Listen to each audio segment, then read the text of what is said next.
Is this the apocalypse? Is this the beginning of the end for humanity?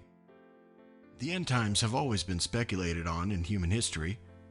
Prophets and seers throughout time have speculated on its moment of arrival. Will it be an awakening or a hell on earth? The book of Revelation tells us that in the end, there will be wars and rumors of wars. Of course, that does describe our world right now, but that's always been the case, at least as far back as I remember. It says that famine, war, conquest, and death will plague the earth.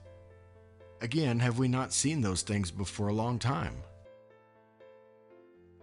Is there a large heavenly body bearing down on us at this very moment?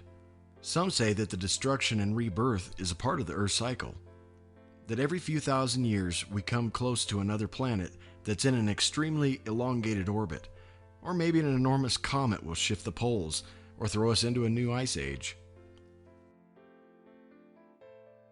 Full disclosure, I do have a recurring dream I am reluctant to tell you about. I've never wanted to be that crazy guy on the street corner screaming that the end is near. But here we go.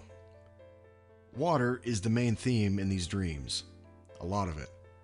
I see it crashing over mountains and devouring the land. I see another great flood, or great tsunami at least. Then again, what's a dream? It's either our subconscious thoughts or something else. Are the cell phones we carry the true mark of the beast? The numbers in our hands that the Bible spoke of? There certainly is a push to make that prophecy come true.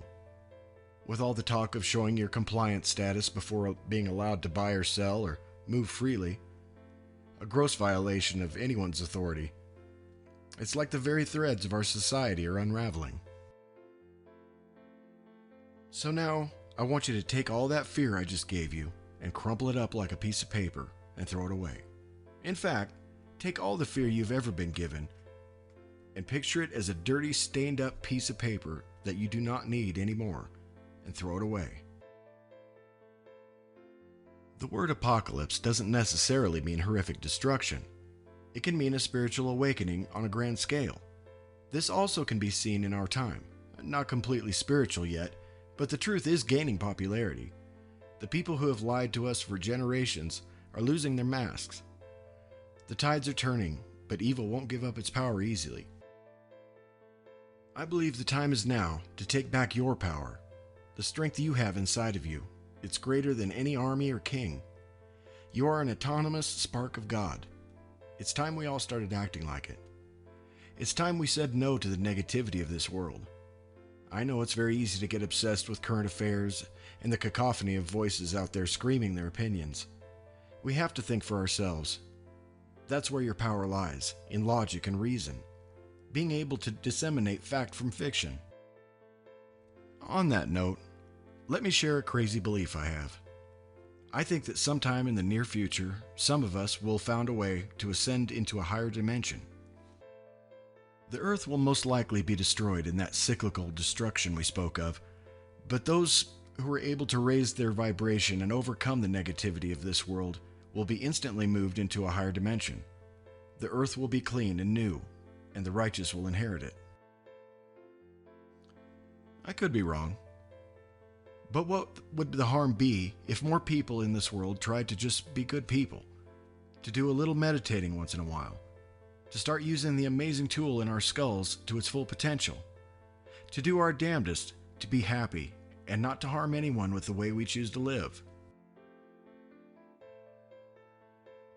One way or another, the end is coming. Empires don't last forever. Religions come and go. Nations rise and fall. There is sufficient evidence that life on Earth has been destroyed in the past. Evidence that a highly advanced culture lived here before the last apocalypse. We may be the ones getting dug up and rediscovered in the future. Or maybe some will be spared and be charged with rebuilding humanity. Just in case that's the ultimate truth of it, I'll be here, upgrading the chicken coop, planting fruit trees, and preparing for the worst. Maybe you should do the same. So is the end near? I told you, I don't want to be that guy. However, the end will come for us. There's no denying that. When is anyone's guess, but I've given you mine. And don't worry about it, but be ready for whatever comes, spiritually and physically.